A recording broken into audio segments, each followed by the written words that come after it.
প্রতি বছর মকর সংক্রান্তির দিন থেকে পূর্ব এবং পশ্চিম মেদিনীপুরের ঠিক সংযোগস্থলে কোলন্দা গ্রামের কাছে মহাসমারোহে শুরু হয় তুলসী চারার মেলা।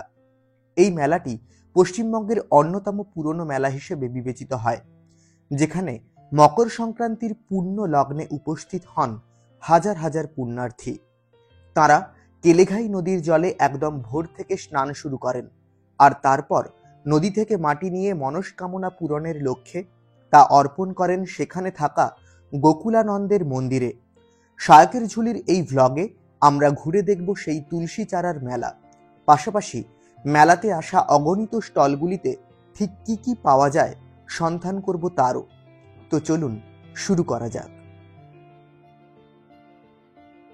তুলসী চারার মেলা হলো এমনই একটি মিলন ক্ষেত্র যেখানে গ্রামীণ মেলার অকৃত্রিম পরিবেশ পরিলক্ষিত হয়।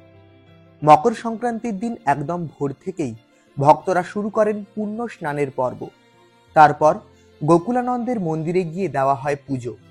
এই মেলার অন্যতম আকর্ষণ হলো কদমা মিষ্টি। মেলা জুড়ে এই মিষ্টির উপস্থিতি দেখা যায়। এদিকে মেলার এক প্রান্ত থেকে অপর প্রান্তে যাওয়ার জন্য রয়েছে বাঁশের সেতু, যেগুলি দিয়ে যাতায়াতের জন্য খরচ করতে হয় ৩ টাকা। কেলেঘাই নদীর একদম পাড় বরাবর হওয়া এই মেলার বিস্তৃতি অনেকটা জায়গা জুড়ে থাকে। শুধু তাই নয়, তুলসী চারার মেলায় দৈনন্দিন জীবনে ব্যবহার করা প্রায় প্রতিটি জিনিসই পাওয়া যায়। সারা বছর জুড়ে মেলা সংলগ্ন এলাকার মানুষেরা অপেক্ষা করে থাকেন বিকিকিনির জন্য। মেলার এক একটি অংশে বিভিন্ন রকমের জিনিসপত্রের বহু দোকান পরিলক্ষিত হয়। বেতের জিনিসপত্র তৈরি হওয়া থেকে শুরু করে তুলো কিনে সেখানেই বালিশ তৈরি সবকিছুই দেখা যায় এই মেলায়। শুধু তাই নয়, বিভিন্ন রকমের শাঁখ, কাঁসা পিতলের দোকান, লোহার তৈরি জিনিসপত্র, মাদুর, কাঠের তৈরি দ্রব্যও পেয়ে যাবেন এই মেলাতে। পুরো মেলাটি ঘুরে দেখতে আপনার কমপক্ষে 5 থেকে 6 ঘন্টারও বেশি সময় লাগতে পারে। ভুসিমাল দোকান থেকে শুরু করে ব্যাগপত্র, গিফট আইটেম, ছবি এবং বইয়ের দোকান কোনো কিছুই বাদ থাকে না এই মেলায়। শুধু তাই নয়, মেলা দেখতে দেখতে খিদে পেয়ে গেলে সেজন্য রয়েছে প্রচুর খাবারের দোকান এবং হোটেলও। মেলার শুরুর প্রথম দিনে এই বছর আমরা পৌঁছে গিয়েছিলাম সেখানে। দুপুরবেলাতে বেশ ভালোই ভিড় চোখে পড়েছিল।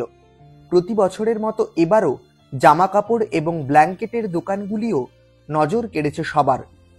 সবকিছু ভালোভাবে দেখে চলে আসি মেলার আরেকটি প্রান্তে, যেখানে ড্রাগন ট্রেন থেকে শুরু করে প্যাডেল বোর্ড, ডিস্কো সবকিছুই উপস্থিত ছিল।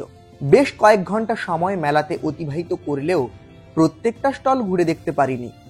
আর এইভাবেই 2025-এর তুলসী চারার মেলা প্রত্যক্ষ করলাম। এখন আমি দাঁড়িয়ে রয়েছি পূর্ব মেদিনীপুর এবং পশ্চিম মেদিনীপুরের অন্যতম বড় মেলা তুলসী চারার মেলাতে, যেটা হয় মকর সংক্রান্তির দিন থেকে শুরু। এবং আমি দেখানোর চেষ্টা করব, ওই যে মন্দির দেখা যাচ্ছে, ওই মন্দিরে মকর সংক্রান্তির দিন সকালে হাজার হাজার পুণ্যার্থীরা আসেন, ওই নদীতে স্নান করেন এবং সেখান থেকে তাদের মনস্কামনাযুক্ত মাটি ওই মন্দিরের উদ্দেশ্যে তারা অর্পণ করেন। এই যে মেলাটা বহু প্রাচীন মেলা, বহু পুরনো মেলা, এবং এই মেলাটা হয় পূর্ব মেদিনীপুর এবং পশ্চিম মেদিনীপুরের ঠিক সংযোগস্থলে। সেটাই এতক্ষণ ধরে আপনাদের সামনে তুলে ধরার চেষ্টা করলাম। আশা করি ভিডিওটা ভালো লেগেছে। যদি ভালো লেগে থাকে তাহলে অবশ্যই লাইক, কমেন্ট, শেয়ার এবং সাবস্ক্রাইব করবেন চ্যানেলটা, এবং জানাবেন যে কেমন লাগলো, সত্যি আপনাদের কেমন লেগেছে। এবং আরো ভালো ভিডিও দেখার জন্য বা এইরকমই ভিডিও দেখার জন্য সাবস্ক্রাইব করতে পারেন শায়কের ঝুলি।